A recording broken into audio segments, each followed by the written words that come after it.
Hello, everyone. And Elon Musk, welcome to Qatar Economic Forum. How are you? Thank you for having me. I'm fine. How are you?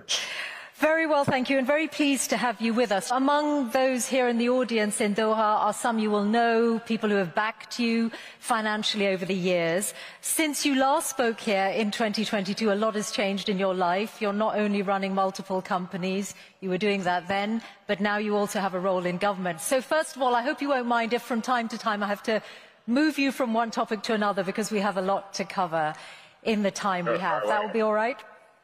Okay. Yeah, of course. Let's start then with exactly the fact that you now have this combination of being a CEO and having a role as a government advisor. Tell me about your week. How does it work? What's the split of your time? I travel a lot. So I was in Silicon Valley yesterday morning. I was in LA yesterday evening. I'm in Austin right now. I'll be in DC tomorrow. I'll be there having dinner with the president tomorrow night, I believe. And then a whole bunch of cabinet secretary meetings, and then back to Silicon Valley on Thursday night. But the balance of your time, is it clearly it's a lot, but is it still the case, as you said a while ago, that it's about 1 to 2 days a week on your government work? Yeah, that's correct. And what does that mean for your corporate life? Because if we start with Tesla, the company has suffered in recent months what you've called blowback. So what is your plan for turning that around, the declining sales picture, and by what stage do you think you're going to be able to turn it around? Oh, it's already turned around. Give me some evidence for that. I've just been looking at the sales figures for Europe in April, which show very significant declines in the big markets. Europe is our weakest market. We're strong everywhere else. Now, our sales are doing well at this point. We don't anticipate any meaningful sales shortfall. And obviously the stock market recognizes that, since we're now back over $1 trillion in market cap. Clearly the market is aware of the situation. So it's already turned around. But sales still down compared to this time last year? In Europe. In Europe, okay. And yes, but that's true of all manufacturers. There's no exceptions. Does that mean that you're not going to be able... Does that mean... European market is quite weak. Okay, but you would acknowledge, wouldn't you, that what you are facing... Okay, let's just take it as Europe. What you are facing is a significant problem. This Tesla was an incredibly aspirational brand. People identified with it. They saw it as being at the forefront of the climate crisis, and now people are driving around with stickers in their cars saying, I bought this before we knew Elon was crazy. And there are also people who are buying it because Elon's crazy, or however they may view it. So, yes, we've lost some sales perhaps on the left, but we've gained them on the right. The sales numbers at this point are strong, and we see no problem with demand. So what do and you can just look at the stock price. If you want the best inside information, the stock market analysts have that, and the stock wouldn't be trading near all-time highs if things weren't in good shape. They're fine. Don't worry about it. Okay. I was citing sales figures rather than share price. Tell me then how committed you are to Tesla. Do you see yourself, and are you committed to still being the chief executive of Tesla in 5 years' time? Yes. No doubt about that at all? No, I might die. Okay, short of that. I can't be CEO if I'm dead, so there's a slight amount of... Does that mean that the value of your pay doesn't have any bearing on your decision? That's not really a subject of discussion in this forum. I think obviously there should be compensation for, if something incredible is done, that compensation should match that something incredible was done. But I'm confident that whatever some activist posing as a judge in Delaware happens to do will not affect the future compensation. This is the judge who twice struck down the $56 billion pay package that was awarded to you. I think the value, on the current value of stock options, yeah. Not a judge. The activist who is cosplaying a judge in a Halloween costume. Okay, that's your characterization. But I think yes. On the current value of stock options, I think the actual... Justice according to the law. On the current value of stock options, I think the value of that pay package stands at about $100 billion. Are you saying you are relaxed about the value of your future pay package? Your decision to be committed to Tesla for the next 5 years, as long as you are still with us on this planet, is completely independent of pay? No. It's not independent. So pay is a relevant factor then to your commitment to Tesla? Sufficient voting control such that I cannot be ousted by activist investors is what matters to me. And I've said this publicly many times. But let's not have this whole thing be a discussion of my alleged pay. It's not a money thing. It's a reasonable control thing over the future of the company, especially if we're building millions, potentially billions of humanoid robots. I can't be sitting there and wanting to get tossed out for political reasons by activists. That would be unacceptable. That's all that matters. Now let's move on. Okay, just one question. Let's move on. One question before we move on to other companies, which is that I wonder if some of what has happened to Tesla in the last few months, did you take it personally? Yes. And did it make you regret or think twice about your political endeavors?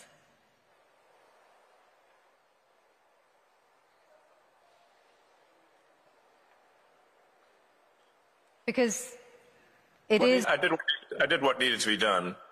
The violent antibody reaction, and I'm not someone who's ever committed violence, and yet massive violence was committed against my companies, massive violence was threatened against me. Who are these people? Why would they do that? How wrong can they be? They're on the wrong side of history, and that's an evil thing to do. To go and damage some poor innocent person's car, to threaten to kill me? What's wrong with these people? I've not harmed anyone. So, something needs to be done about them. And a number of them are going to prison, and they deserve it. And more will. You're referring to the attacks on Tesla showrooms, but I think... Yeah. Firing bullets into showrooms and burning down cars is unacceptable. Yeah. Those people will go to prison, and the people that funded them and organized them will also go to prison. Don't worry. But wouldn't you... We're coming for you. Wouldn't you...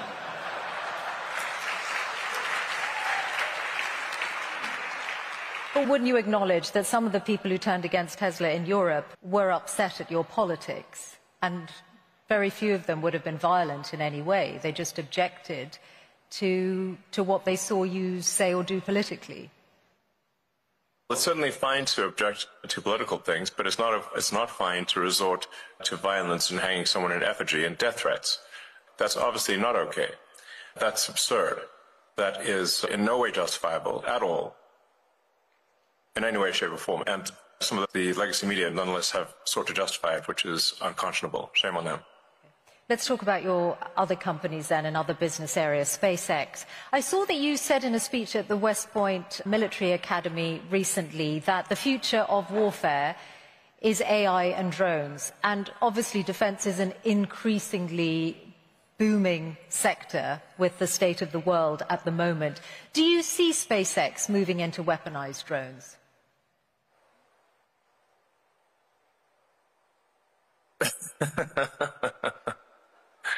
You certainly ask interesting questions that are impossible to answer. So SpaceX is the space launch leader. So SpaceX doesn't do drones. SpaceX builds rockets, satellites, and internet terminals. But SpaceX has a very dominant position in space launch. So of the mass launch to orbit this year, SpaceX will probably do 90%. China will do half of the remaining amount, so 5%, and the rest of the world, including the rest of the US, will do about 5%. So SpaceX will do about 10 times as much as the rest of the world combined, or 20 times as much as China, and China is doing actually a very impressive job. The reason for this is that we are putting into orbit the largest satellite constellation the world has ever seen by far. So I think at this point, about maybe approaching 80% of all active satellites in orbit are SpaceX. And they're providing high bandwidth global connectivity throughout the world. In fact, this connection is on the SpaceX connection. I think this is a very good thing because it means that we can provide low-cost, high bandwidth internet to parts of the world that don't have it or where it's very expensive. And I think the single biggest thing you can do to lift people out of poverty and help them is giving them an internet connection. Because once you have the internet connection, you can learn anything for free on the internet. And you can also sell your goods and services to the global market. And once you have knowledge by the internet and the ability to engage in commerce, that this is going to greatly improve quality of life for people throughout the world, and it has. And I'd just like to thank anyone in the audience who may have been helpful with Starlink and getting it to approved in their country. And I think it's doing a lot of good in the countries that have approved it, which is, I think at this point, 130 countries are very happy with it. I don't currently anticipate SpaceX getting into the weapons business. That's not an aspiration. We're frequently asked to do weapons programs, but we have thus far declined. Do you envisage SpaceX or indeed Starlink as a separate entity publicly listing in the near future or at all? It's possible that Starlink may go public at some point in the future. And what would be the time frame? Starlink. What kind of time frame are you considering? I'm in no rush. I'm in no rush to go public. The public is, I guess, a way to potentially make more money, but at the expense of a lot of public company overhead and inevitably a whole bunch of lawsuits, which are very annoying. So really something needs to be done about the shareholder derivative lawsuits in the U.S. because it allows plaintiffs' law firms who don't represent the shareholders to pretend that they represent the shareholders by getting a puppet plaintiff with a few shares to initiate a massive lawsuit against the company. And the irony being that, extreme irony, that even if the class they purport to represent were to vote that they don't want the lawsuit to still continue. So how can it be a class action representing a class if the class vote against it? And that's the bizarre situation we've got in the U.S. It's a dire need of reform. As anyone who's run a public company, you've experienced this. It's an absurd situation that needs to change. Do you think Donald Trump might change it? You've certainly got his ear. I imagine that you've put this to him. Is this something you're trying to change before any Starlink IPO? We need a law to be passed.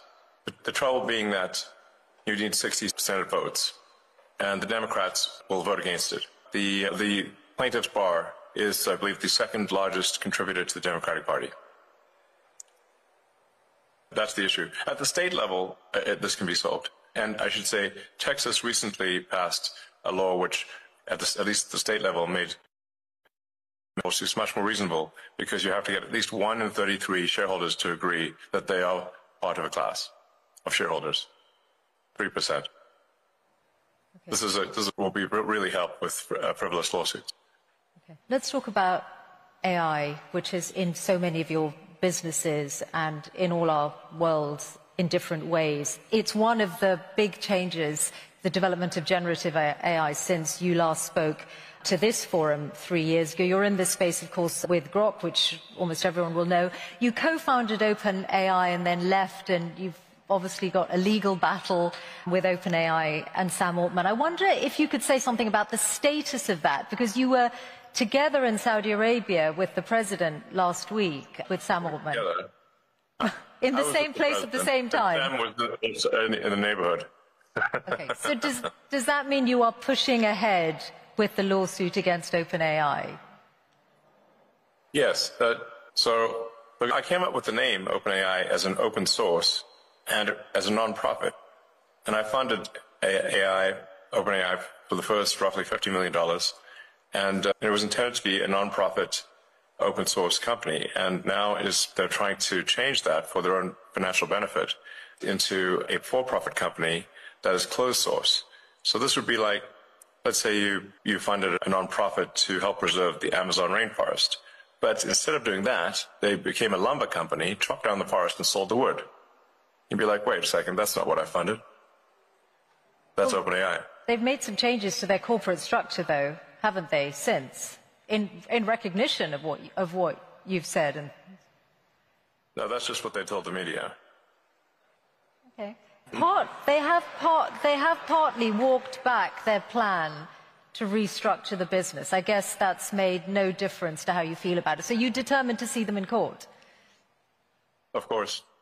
Okay. That's certainly going to be one to watch. I also wanted to ask you about AI and regulation, because when you were here last talking to John Micklethwaite, you had some pretty strong words about the risk that AI poses, and you said that you really felt what the US was missing was a federal AI regulator, that something along the lines of the Food and Drug Administration or the Federal Aviation Administration. Now, you're clearly now in a zone where you're more on the cutting regulation side than wanting new regulators. So has your view changed on the need for an AI regulator? It's not that I don't think there should be regulators. You can think of regulators like referees on the field in sports. There should be some number of referees, but you shouldn't have so many referees that you can't kick the ball without hitting one. In most fields in the US, the regulatory burden has grown over time to the point where it's like having more referees than players on the field. And this is a natural consequence of an extended period of prosperity. It's very important to appreciate this. This has happened throughout history. When you have an extended period of prosperity with no existential war, there's no cleansing function for unnecessary laws and regulations. So what happens is that every year, more laws and more regulations are passed because legislators are going to legislate, regulators are going to regulate. And you will get the steady pile of more and more laws and regulations over time until everything is illegal. And let me give you an example of a truly absurd situation. Under the Biden administration, SpaceX was sued for not hiring asylum seekers in the U.S. Now, the problem is it's actually illegal for SpaceX under ITAR, International Traffic in Arms Regulations, to hire anyone who is not a permanent resident of the United States, because the premise being that they will take advanced rocket technology and return to their home country if they're not a permanent resident. So we're simultaneously in a situation where it is illegal to hire asylum seekers and is also illegal to hire asylum seekers. And the Biden's Department of Justice chose to prosecute us despite both paths being illegal. Damned if you do, damned if you don't. But my question was specifically about a regulator for AI, which you said 3 years ago was needed, and you said we need to be proactive on the regulation of AI rather than reactive. Have you changed your mind on that? No, of course not. No, of course not. What I'm saying is that there should be some referees on the field, a few referees, but you shouldn't have a field jam-packed with referees such that you could not kick a ball in any direction without hitting one. So the fields that have been around for a long time, such as automotive, so aerospace, the sort of food and drug industries, are over-regulated, but the new fields, like artificial intelligence, are under-regulated. In fact, there is no regulator at all. So there should be. Do you still think that? Yes, I'm simply saying, which I think is just basic common sense, that you want to have a few referees in the field. You don't want to have an army of referees, but you want to have a few referees on any given field, in any given sport, or even any given arena, industrial arena, to ensure that public safety is taken care of. But you don't want to have, so there's a proper number of referees. Like I said, it's actually very easy to visualize this when compared to sports. If the whole field is packed with referees, that would look absurd. But if there were no referees at all, your game's not going to be as good. Okay, so let's then talk about your new world, your role advising government. You are in this unique and unprecedented position of having billions of dollars worth of contracts with the federal government yourself, mostly through SpaceX, and also now an insider's knowledge of it because of Doge. Can you see that there is a conflict of interest or a potential conflict of interest in broad terms just through that very fact? I don't think so, actually. There have been many advisors throughout history in the U.S. government and others who have had economic interests, and I am simply an advisor. I don't have formal power, and that's it. The president can choose to accept my advice or not, and that's how it goes. If there's a single contract that any of my companies have received that people think is somehow was awarded improperly, it would immediately be front-page news, to say the least. And if I didn't mention it, certainly my competitors would. So if you're not seeing that, then clearly there's not a conflict of interest.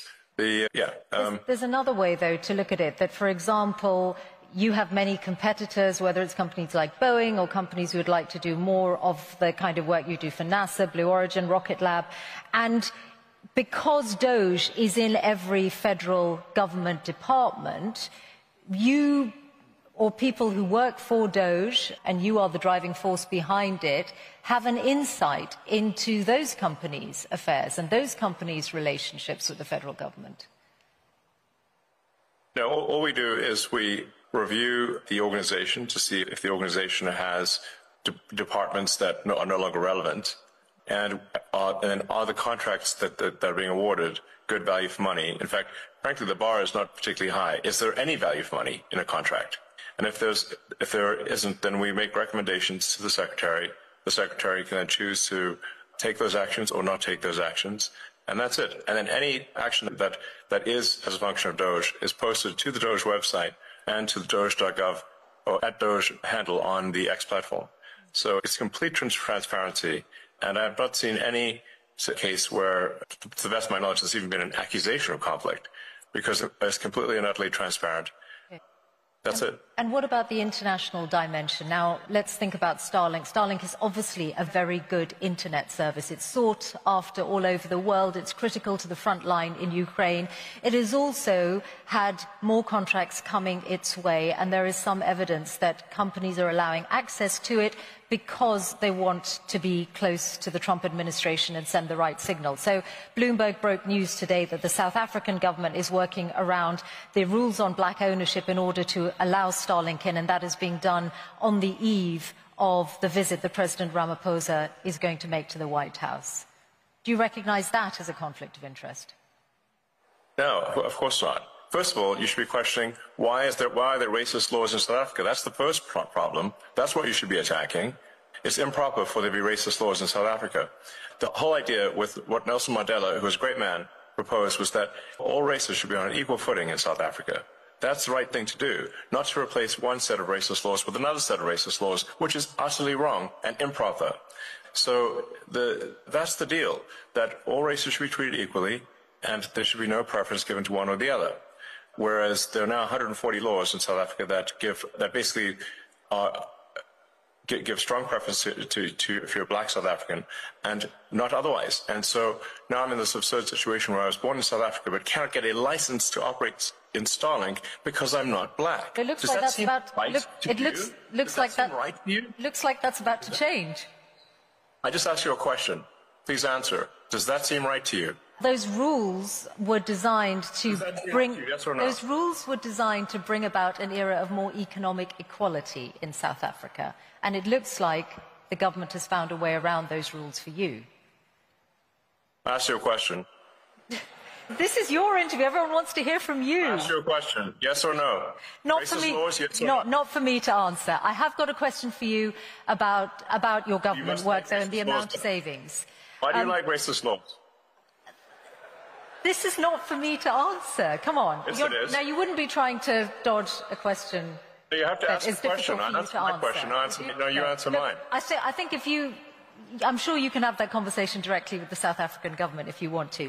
I want to ask you about the total... I can't believe it. That's not good. I want to ask you about the total amount... Why do you like racist laws? I want to ask you about the total amount that you're planning to save through Doge's work. Before the election, you said it was going to be at least $2 trillion. The number currently on Doge.gov is $170 billion.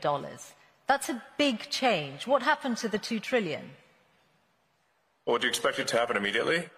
Is it going to happen? Because Doge is supposed to run till next July. Your question is absurd in its fundamental premise. Are you assuming that within a few months, there's an instant $2 trillion saved? No, I'm not at all. I'm just asking, is that still your aim then? Is it still your aim to get to $2 trillion? Have we not made good progress given the amount of time? That's exactly what I'm asking. So is it still your aim to go from 170 billion to 2 trillion? The ability of Doge to operate is a function of whether the government, and this includes the Congress, is willing to take our advice. We are not the dictators of the government, we are the advisors. And so we can advise, and the progress we've made thus far, I think, is incredible. The Doge team has done incredible work, but the magnitude of the savings is proportionate to the support we get from Congress and from the executive branch of the government in general. So we're not the dictators, we are the advisors. But thus far, for advisors, the Doge team, to their credit, has made incredible progress. You've talked about $4 billion a day being saved, but that won't get, which is, and I think everyone can agree that combating waste and inefficiency in government is a very good thing. But if you add that up, it's not going to get to $2 trillion over the lifetime of Doge. I'm sorry? The $4 billion a day, if Doge is going to run till next July, is not going to get you to $2 trillion. But you still say it's your aim, so we'll take that as read. There's what Doge... I feel you're somewhat trapped in the NPC dialogue tree of a traditional journalist. So it's difficult when I'm conversing with someone who's trapped in the dialogue tree of a conventional journalist, because it's like talking to a computer. Doge is an advisory group. We are doing the best we can as an advisory group. The progress made thus far as an advisory group is excellent. I don't think any advisory group has done better in the history of advisory groups of the government. Now, we do not make the laws, nor do we control the judiciary, nor do we control the executive branch. We are simply advisors. In that context, we are doing very well.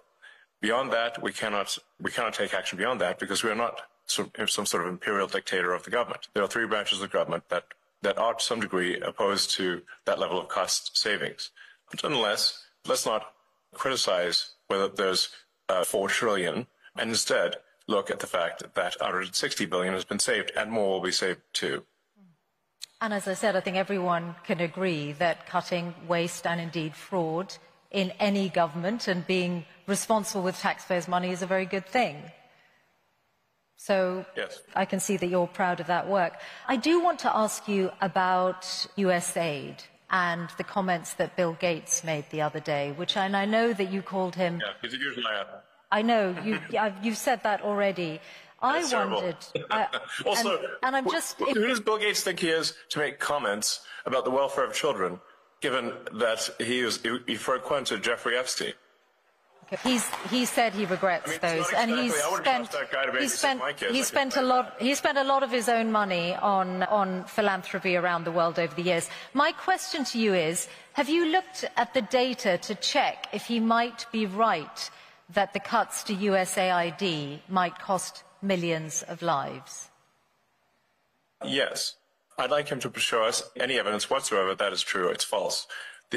What we found with USAID cuts, and by the way, they haven't all been cut, the parts of USAID that were found to be even slightly useful were transferred to the State Department. So they've not been deleted, they've simply been transferred to the State Department.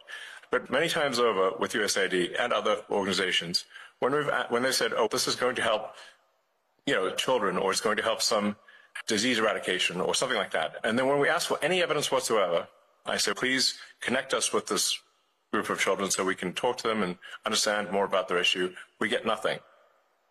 We don't even try to come up with a show orphan, meaning can we at least see a few kids? Like, where are they? If they're in trouble, we'd like to talk to them and talk to their caregivers. Okay, well, and then we get nothing as a response, because what we find is an enormous amount of fraud and graft. Okay, let me put this example to you. Very little of it actually gets to the kids, if anything at all. Okay, let me put this example to you, because you grew up in South Africa, so you'll know the impact of HIV/AIDS. And this is why I asked about the data. The US led on international efforts to combat HIV/AIDS, treatment, prevention, and there's an initiative called PEPFAR, which is credited with saving 26 million lives in the last 20 years. It was part of the foreign aid freeze, then there was a limited waiver. Its services are disrupted, and UN aid says if permanently discontinued, there will be another 4 million AIDS-related deaths by 2029. So if you look at that example, which is backed up by data, in 2023, 630,000 died of AIDS-related illnesses, then perhaps Bill Gates' figures are not wrong. Millions of lives could be lost. First of all, the AIDS medication program is continuing. So your fundamental premise is wrong. It is continuing. Now, do you have another example? Elon, not in its entirety. That is false. Not in its It's entirety. There's a limited waiver, and UNAIDS have said that not all of the services that were previously funded by USAID are continuing. So that's why I put that example to you. Okay, which ones aren't being funded? I'll fix it right now. Okay, actually they're all on the UNAIDS website, so you'll be able to see them. But mostly they are to do with prevention, and for example, the rollout of a drug called lenacapavir, which was hailed as one of the biggest breakthroughs against AIDS for many years, which came out last year. So if you are, perhaps, I'm sure UNAIDS would be delighted if you're able to look at that again. Yes, but well, if in fact this is true, which I doubt it is, then we'll fix it. Okay, fine. So, finally, your political influence. I wondered whether you have decided yet how much you're going to spend on the upcoming midterms. You spent a lot more money on the last US election than you envisaged when you were speaking here 3 years ago. Are you going to continue to spend at that kind of level on future elections? I think in terms of political spending, I'm going to do a lot less in the future. And why is that? I think I've done enough. Is it because of blowback? If I see a reason to do political spending in the future, I will do it. I do not currently see a reason. Okay. What about political influence beyond the US? How often do you speak to President Putin? I don't speak to President Putin. You've never spoken to President Putin? I was on a video call with him once about 5 years ago. Okay. That's the only. Why would you think I speak to President Putin? Oh, you must. Oh, I get it. Because you I've believe heard the you legacy. speak. Actually, I've heard you speak about it. For example, in your West Point speech, you said, "Oh, I challenged President Putin to was it an arm wrestle?" And I know the Wall Street Journal has reported your conversations. Yes. If you're saying they haven't happened other than once, I'll take that as read. Is there a worse publication on the face of the earth than the Wall Street Journal? I wouldn't use that to line up my cage for parrot droppings. That newspaper is the worst newspaper in the world. And if there's one newspaper that should be pro-capitalist, it's the one with Wall Street in the name. But it isn't. So I have the very lowest opinion of the Wall Street Journal. Absolute nonsense. And you clearly believe the tripe that you've read in those papers. I read very widely, and I'm putting these questions to you so that you have an opportunity to respond to them, which you are, and for which we're all grateful to hear your responses. Yes. Okay, we are out of time. So you mentioned me challenging. I did so on the X platform. I challenged Vladimir Putin to single combat over the. But I didn't talk to him. That was a post on the X platform. Great. That's why I asked you, and you've clarified and explained. Thank you. That's why I was asking whether you have had reported conversations, and you said you haven't other than a video call. Okay. Typical legacy media lies. Okay. Listen, I actually thought I might give Grok the last word, because when I asked Grok what your hardest challenge is, it said the strain of managing multiple high-stake ventures amid financial, regulatory and public relations crises. And I wondered whether you recognise that characterisation and whether you do think that this is a pivotal year in your life. Every year has been somewhat pivotal, and this one's no different. In terms of interesting things that hopefully are accomplished this year, getting Starship to be fully reusable, so that we catch both the booster and the ship, which will be the first fully reusable orbital rocket ever in history, which would be a profound breakthrough, as the essential breakthrough necessarily to make life multiplanetary and ultimately become a spacefaring civilization. We've got Neuralink, which is now helped by patients restore capability using the telepathy implant, where they're able to control a computer simply by thinking. We'll be doing our first patient to restore sight with our blind sight implant, which is either end of this year or early next. In fact, that first patient might be in UAE, since we have a relationship with UAE and the Cleveland Clinic there. I think on the AI front, we are close to what you might call AGI, or digital superintelligence. I think we are seeing an explosion in digital superintelligence here. And then we've got at Tesla the we'll be launching unsupervised autonomy, basically self-driving cars with no one in them, in Austin next month. So it's a big year for sure. Many other things on in the works too. Okay. I'm a technologist first and foremost. Elon Musk, thank you very much for joining us here at Qatar Economic Forum. Thank you.